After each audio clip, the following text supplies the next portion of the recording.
جی سامعین، وقت ہو چکا ہے کہ ہم خداوند کے کلام میں سے سیکھیں، اور اس کے لیے ہم نے پھر سے دعوت دی، جیسا کہ آپ سب کی بھی خواہش تھی اور ہمیں بھی اچھا لگتا ہے بشپ صاحب سے بات چیت کر کے۔ تو بالکل جناب، ہم بات کر رہے ہیں یسوع مسیح کی اور مقدسہ مریم کی اور حضرت یوسف کی جو روانگی ہے وہ مصر کو ہو رہی ہے، اور اب مصر سے نکل کے وہ دوبارہ بیت الحم جا رہے تھے۔ پچھلے پروگرامز میں آپ نے سنا، اور اب جو ہے وہ بیت الحم کیسے پہنچے اور رستے میں کیا کیا ہوا اس بارے میں سننے کے لیے آج آپ اپنے آپ کو تیار رکھیں۔ لیکن اس سے پہلے ہم پھر سے بشپ صاحب کو خوش آمدید کہتے ہوئے سلام عرض کرتے ہیں۔ بہت شکریہ جی آپ کی محبت کا کہ آپ نے مجھے پھر سے موقع دیا کہ آپ کے ساتھ مل کر یہ کرسمس کے پروگرام ہیں، جس میں مجھے ایسے لگ رہا ہے کہ ہم بیت الحم پہ بات کر رہے ہیں۔ ہاں جی، بالکل بالکل۔ مجھے لگتا ہے کہ جو لوگ سن رہے ہیں وہ ان پروگرامز کے وسیلے سے بھی بڑی برکت پا رہے ہیں اور کرسمس بھی منا رہے ہیں۔ یہ جو شہر ہے نا بیت الحم، جی،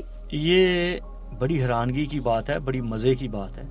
یہ داؤد بادشاہ کا شہر ہے۔ اچھا، اب تو شہر ہے، پہلے تو یہ گاؤں تھا، چھوٹا سا گاؤں تھا، بہت ہی چھوٹا گاؤں۔ کہا جاتا ہے کہ یہ داؤد بادشاہ کا شہر، یہاں پہ داؤد پیدا ہوا، یہاں سے ہی وہ پروان چڑھا۔ اور بیت الحم، بیت کا مطلب ہے، یہ ہیبرو زبان کا لفظ ہے، بیت یہ الگ ہے، لحم الگ ہے۔ بیت لحم کا مطلب ہے روٹی کا گھر۔ اچھا، بیت کا مطلب گھر ہے اور لحم کا مطلب ہے روٹی۔ تو جب داؤد ابھی تک بھی ایسے ہو رہا ہے، آنے والے دنوں میں لوگ زیادہ اس کو نمایاں طور پہ دیکھیں گے کہ جو جتنے بکرے آتے ہیں، جتنے چھترے آتے ہیں، جتنے برے آتے ہیں، جتنے مینڈے آتے ہیں، وہ اسرائیل میں کسی جگہ سے نہیں آتے، وہ ایریا ہے بیت الحم کا۔ اور بیت الحم کے ایریا سے، جیسے مصر کی بات ہے کہ جتنا فصل کا کام تھا، دھان کا، گیہوں کا، چاولوں کا، مکئی کا، سارا وہ جشن کے علاقے سے۔ تو جشن آپ دوسرے لفظوں میں دیکھو، جشن جس کا مطلب ہے خوشی، جس کا مطلب جوش۔ تو اگر کھانا کھاؤ گے تو جوش آئے گا، کھانا نہیں ملے گا تو جوش کہاں کا، خوشی کہاں کی؟ اسی وہ مصر کی جگہ ہے اور یہ یروشلم کی جگہ ہے۔ صحیح۔ اسرائیل میں یہی ایک گاؤں تھا۔ بے شک سارے گاؤں میں لوگ بھیڑ بکریاں پالتے ہیں، لوگ رہتے ہیں، لیکن کچھ ایریاز ہیں، اسرائیل کی یہ پہچان ہے کہ وہ اپنے ایریے مخصوص کرتا ہے۔ یہ خداوند نے بھی کہا یشوع کو کہ تو 5 شہر ایسے الگ کر دینا جہاں جو معصوم لوگوں سے غلطیاں ہو جائیں تو وہ بچ سکیں۔ تو یہ یہودیوں کا طور طریقہ ہے، یہوہ کا طور طریقہ ہے کہ وہ یہودیوں کے 2 کچن ہوتے ہیں۔ اچھا، 2 رسوئیاں ہوتی ہیں، ایک میں گوشت بناتے ہیں، ایک میں سبزیاں بناتے ہیں۔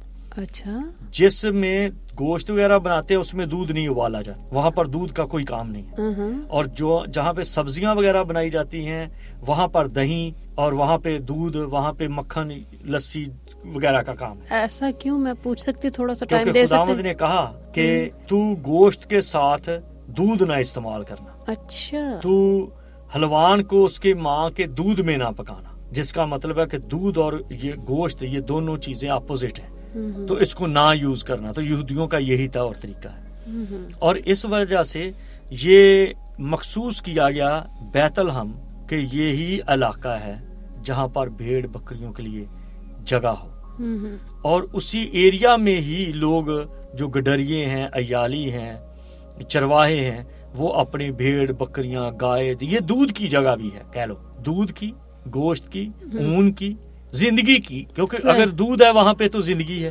اگر گوشت ہے تو وہاں پر زندگی ہے، اگر اون ہے تو زندگی ہے۔ اگر یہ چیزیں چھپا لو تو کہاں پہ کیسے گزرو بسر ہوگا؟ تو یہ ہے بیت الحم۔ صحیح۔ اب اس میں لوگ بھاگ بھاگ کے آتے ہیں کہ ہمیں روٹی ملے۔ پھر ایک اور بھی بات ہے، اس بیت الحم کی خوبی یہ ہے کہ اگر وہاں سے بکرا چھترا نہیں ملتا تو قربانی کیسے ہوگی؟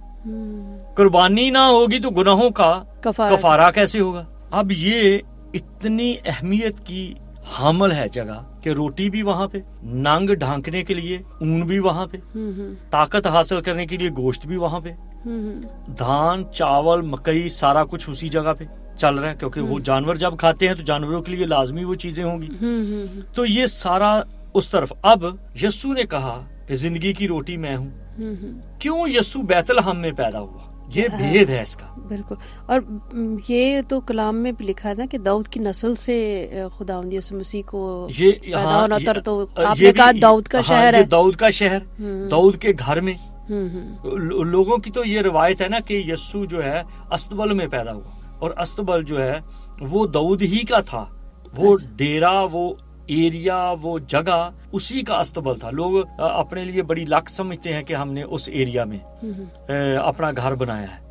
تو کہا جاتا ہے کہ وہ اسی لیے تھا کیونکہ جتنے جو چرواہے تھے انہی کا ایریا وہاں پہ تھا, اور یسی کے بیٹے تھے, اور داؤد ان سے سب سے چھوٹا تھا. یسی کا کاروبار یہ تھا, داؤد کے باپ کا نام یسی ہے, تو اس کا طریقہ یہ تھا کہ ان کا گزر و بسر انہی چیزوں سے تھا. تو یسوع جو پیدا ہوا تو یہ ثابت ہو گیا کہ یہ وہی کومپل ہے داؤد کی. یہ وہی ہے جس کے بارے میں بعد میں جیسے ہم نے گدھے کی بات کی تو ٹیلی ہوتا ہے وہ سلسلہ, تو یہ بھی ٹیلی ہوتا ہے کہ اس استبل میں پیدا ہوا, کیونکہ وہ اگر ابن داؤد ہے یا ابن آدم ہے تو پھر وہ اسی کے گھر میں ہونا چاہیے نا. تو اس وجہ سے وہ داؤد کے استبل میں ہوا.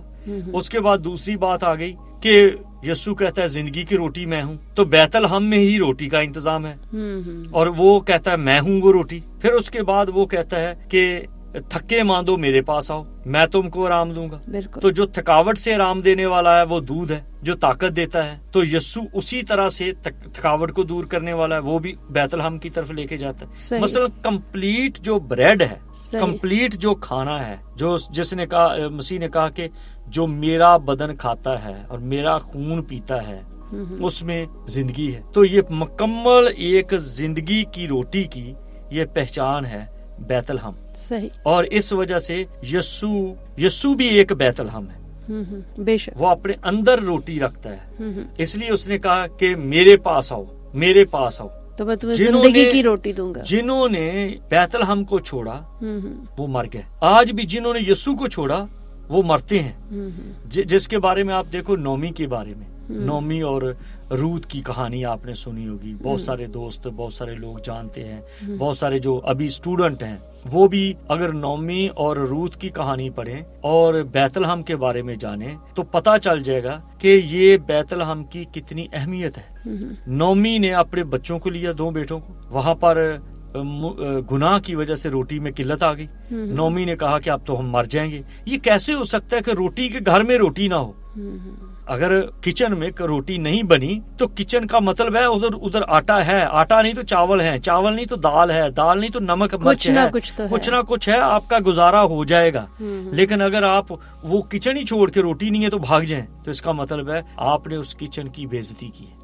تو بیت الحم ایک طرح کا کچن ہے. تو یہ بات ہے کہ جب روٹی کو ہم مانتے ہیں, روٹی کو رسپیکٹ دیتے ہیں, تو روٹی کی کمی نہیں. کہا گیا نا اس کو, جو سامری عورت تھی, تو جانتی اور تو مانگتی تو پھر تیرے اندر ندیاں جاری ہو جاتی. اور یہ ہے بھید کہ اگر ہم بیت الحم کو اور اس کی اہمیت کو سمجھ جائیں تو آج کے دور میں یسوع بیت الحم ہے, وہ روٹی کا گھر ہے. جی, بہت شکریہ بشپ صاحب, بہت اچھا لگا اس بارے میں سن کے. شاید ہم نے کئی دفعہ اس بارے میں غور کیا ہو لیکن اس طرح سے نہ سوچا ہو جس طرح سے آپ نے ہمیں بتایا. تو ہم امید کرتے ہیں کہ ہم اس سے آگے ضرور سنیں گے, لیکن اب تک اتنا ہی. سامعین, ہمیں جانا پڑے گا. اگلے پروگرام میں پھر ملاقات ہوگی بشپ صاحب کے ساتھ. بہت ساری دعائیں اور ڈھیر سارا پیار بشپ صاحب کو دیتے ہوئے انہیں ہم رخصت کرتے ہیں. بہت شکریہ. بہت شکریہ دوستوں کہ آپ نے یہ پروگرام سنا ہے. تو ہم آئندہ پھر ملیں گے اور دیکھیں گے کہ بیت الحم کی روٹیاں کہاں کہاں پر لوگوں نے کھائیں. جیتے رہیں, اپنا خیال رکھیں. جے مسیح کی.